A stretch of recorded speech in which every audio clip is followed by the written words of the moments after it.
Hi friends, రైతన్న ఛానల్కు స్వాగతం. రైతులకు శుభవార్త, ఎకరానికి 15,000 మంత్రి తుమ్మల కీలక అప్డేట్. అదేందనేది వీడియోలు తెలుసుకుందాం. ఇప్పటి వరకు మన ఛానల్ని సబ్స్క్రైబ్ చేయకపోతే సబ్స్క్రైబ్ చేయండి, లైక్ చేయండి, షేర్ చేయండి. మీ అభిప్రాయాన్ని కామెంట్ రూపంలో మాకు తెలియచేయండి.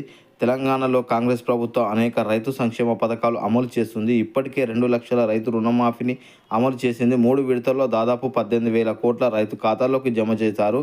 ఇంకా ప్రస్తుతం ధాన్యం కొనుగోలు ప్రారంభించిన సన్న వడ్లకు క్వింటల్కు 500 బోనస్ ఇచ్చేందుకు సిద్ధమైంది. తాజాగా రైతులకు ఎప్పటి నుంచో ఎదురు చూస్తున్న రైతు భరోసా పెట్టుబడి సాయం వ్యవసాయ శాఖ మంత్రి తుమ్మల నాగేశ్వరరావు కీలక అప్డేట్ ఇవ్వడం జరిగింది. తమ ప్రభుత్వం రైతులకు రైతు భరోసా పథకాన్ని ప్రతిష్టాత్మకంగా తీసుకొచ్చిందని మంత్రి తుమ్మల అన్నారు. ఎటువంటి అవకతవకలు తావు లేకుండా పక్కగా రైతు ఖాతాల్లోకి పంట పెట్టుబడి సాయం అందిస్తుందని చెప్పారు. ఇప్పటికే ఈ పథకం అమలు కోసం మంత్రివర్గ ఉపసంఘం ఏర్పాటు చేసినట్లు చెప్పారు. ఉపసంఘం నివేదిక రాగానే వీలైనంత త్వరలో రైతుల ఖాతాల్లోకి పెట్టుబడి సాయం డబ్బులు జమ చేస్తామన్నారు. తాము అధికారంలోకి వచ్చిన 11 నెలల కాలంలోనే ఎన్నికల హామీ ఒక్కొక్కటిగా అమలు చేస్తూ వస్తున్నామని చెప్పడం జరిగింది.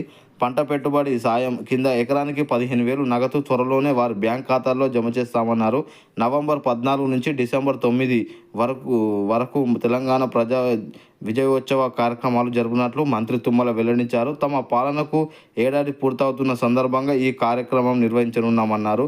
ఈ కార్యక్రమంలో రైతులకు రైతు భరోసా, పంట పెట్టుబడి సాయం అందించినట్లు చెప్పారు. మంత్రి తుమ్మల కీలక ప్రకటన, అన్నదాతలతో ఆనందం వెలుగు చూస్తామని కాగా, గత ప్రభుత్వం రైతు బంధు పేరుతో పంట పెట్టుబడి సాయం అందించింది. ఎకరానికి 10,000 చొప్పున రైతుల ఖాతాల్లో డబ్బులు జమ చేశారు. ఖరీఫ్, రబీ సీజన్ల వారికి 2 విడతల్లో 5,000 చొప్పున మొత్తం ఎకరానికి 10,000 రైతు ఖాతాలో జమ చేశారు. కాంగ్రెస్ ప్రభుత్వం ఇదే పథకాన్ని రైతు భరోసా పేరుతో తీసుకొచ్చింది. ఎకరానికి 15,000 2 విడతల్లో జమ చేయనున్నారు. గత ప్రభుత్వం ఈ పథకం అమలులో అక్రమాలు జరిగాయని, ఈసారి అలా జరగకుండా పంట పెట్టుబడి సాయం అందిస్తామని మంత్రి తుమ్మల ఇదివరకే ప్రకటించారు. విధి విధానాల కోసం మంత్రివర్గం ఉపసంఘం ఏర్పాటు చేశామని, వేదిక రాగానే పెట్టుబడి సాయం అందిస్తామన్నారు. మొదటి 1 ఎకరం నుంచి మొదలుపెట్టి డిసెంబర్ చివరి వరకు అందరికీ రైతు భరోసా ఇవ్వాలని సర్కార్ సూచించినట్లు తెలుస్తుంది.